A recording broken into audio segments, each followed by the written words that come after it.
Hallelujah! সবাইকে জয় যিশু ঈশ্বরের গৌরব হোক। আমি যেমন রুটিন অনুসারে আশীর্বাদের প্রার্থনাতে আসি, আজও আসতে পেরেছি পিতার আশীর্বাদে, পিতার করুণাতে। তো আমরা প্রার্থনাতে যাব। সর্বশক্তিমান ঈশ্বর পিতা, তোমার মহান ধন্যবাদ করি পিতা, স্বর্গ পিতার সিংহাসন পিতার পাদে তোমার চরণতলে প্রভু নিয়ে আসার জন্য অসংখ্য ধন্যবাদ করি পিতা গো। যে সকল সন্তানরা বিশেষ করে ইউটিউব ফেসবুক রুটিন অনুসারে রোজ পিতা গো তারা যে জুটছে পিতা গো, তারা যে তাদের মধ্যে যে পজিটিভের বাক্য যাচ্ছে তাদেরকে মহাম আশীর্বাদ করো পিতা গো।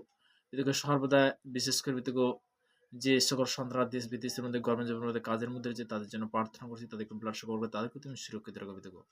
বিশেষ করে পিতা গো যারা হাসপাতালে বেডরুমে বা অনেক গৃহের মধ্যে যে পীড়িত ব্যক্তি, অসুস্থ ব্যক্তি, তাদেরকে তুমি সুস্থতার জীবন দাও প্রভু। প্রভু গো সর্বদা আজকের দিনটা দেখার জন্য অসংখ্য ধন্যবাদ করি, তোমার মহানের প্রশংসা করি পিতা গো। পিতা গো সর্বদা যে আজকে যে তোমার চরণতলে নিয়ে এসেছে তোমাকে অসংখ্য ধন্যবাদ করি পিতা। পিতা গো সর্বদা আজকের এই প্রার্থনা যে মিষ্টি প্রেমের মহান যিশু নাসিরের নাম থেকে জানাও, আমেন আমেন। সবাইকে জয় যিশু ঈশ্বরের গুরু হোক। তো বাক্যতে আদিতে বাক্য ছিল, বাক্যে পিতা পরমেশ্বর সমস্ত কিছুকে সৃষ্টি করেছিল।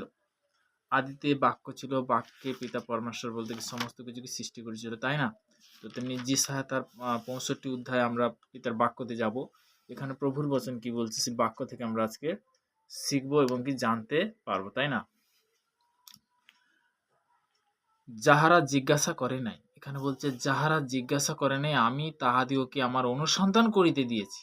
যাহারা জিজ্ঞাসা করে নাই তাদেরকে কি করছে? অনুসন্ধান করিতে দিয়েছে। যারা আমার অন্বেষণ করে নাই আমি তাহাদিওকে আমার উদ্দেশ্যে পাইতে দিয়েছি। যে জাতি আমার নামে আখাদ্য হয় নাই তাহাদিওকে আমি কহিলাম, দেখো এই আমি, দেখো এই আমি। হালেলুয়া! যারা জিজ্ঞাসা করে নাই, স্বয়ং ঈশ্বর তার একমাত্র পুত্র বলতে কি যিশুর নামে বলতে কি, তাকেও বলতে কি বলছে, যারা জিজ্ঞাসা করে নাই আমি তাহাদিওকেও আমার অনুসন্ধান করিতে দিয়েছি। তো তেমনি বলতে কি আমার পিতা পরমেশ্বর বলতে কি তার একমাত্র পুত্রকে পাঠিয়েছিল কিসের জন্য? জাত নয়, ধর্ম নয়, কিন্তু আমাদেরকে বদলেছে। তো তেমনি বলতে কোথায় বলে গেছে? তিনি কি পাপীদের জন্য আসছে।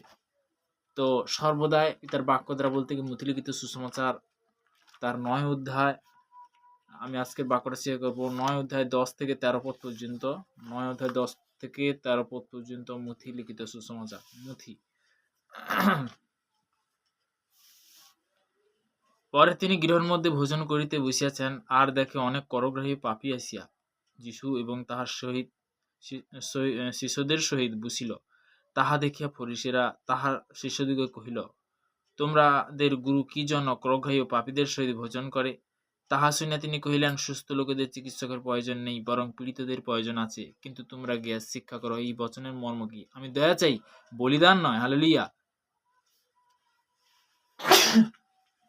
তো এখানে বলছি কি আমি দয়া চাই কিন্তু বলিদান নয়, কারণ আমি ধার্মিক দিওকে নয় কিন্তু পাপী দিওকে ডাকিতে আসিছি। কি বলছে দেখো পিতার বাক্য, বলছে যে আমি ধার্মিক দিগকে নয় কিন্তু আমি পাপী দিগকে ডাকিতে আসিয়াছি। ঈশ্বরের বচন বলছে এখানে জাত নয়, ধর্ম নয়, কিন্তু পাপী দিগকে তিনি কি ডাকিতে আসিয়াছে। তো তেমনি বলতে কি যে আমরা যদি ভালো কাজ করি ঈশ্বর বলতে কি কি করবে? ভালো আশীর্বাদ করবে, তাই না?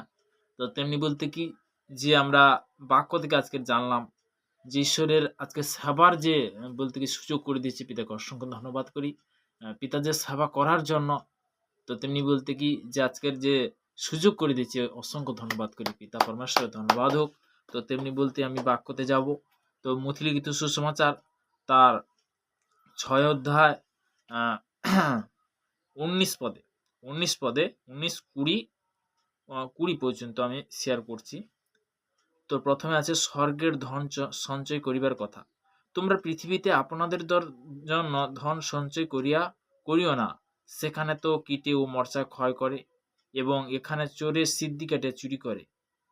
কিন্তু স্বর্গের আপনাদের জন্য ধন সঞ্চয় করো, সেখানে কীটে ও মরচা ক্ষয় করে না, সেখানে চোরেও সিদ্ধি কেটে চুরি করে না। হালেলুয়া! যে আমরা আজকের ঈশ্বরের কাছে আসছি, ঈশ্বরের পবিত্র বচন শুনছি, আমরা পজিটিভের বাক্য শুনছি, নেগেটিভটা যখন ক্যান্সেল করবো যিশুর নামে, তেমনি বলতে পজিটিভে পরিণত হবে। তো আমরা যদি রুটিন অনুসারে ঈশ্বরের সঙ্গে কথা বলি, পিতার বাক্য দ্বারা কথা বলি, তখন বলতে সেটা কি কোথায় যাচ্ছে? কোথায়? তুমি যখন আরাধনা করছো, তুমি যখন স্তব করছো, তুমি যখন প্রভুর কাছে আসছো, তখন বলতে কি স্বর্গে যাচ্ছে। তো তেমনি বলতে কি আমরা যখন তার আরাধনা করছি, তো তেমনি বলতে কি যে আমরা যখন পীড়িত হয়েছিলাম, অসুস্থ হয়েছিলাম, তখন বলতে কেউ পাশে ছিল না। সেদিন কে ছিল? পিতা পরমেশ্বর ছিল। সেই জীবিত ঈশ্বর আমরা আজকের আরাধনা করছি, তাই না?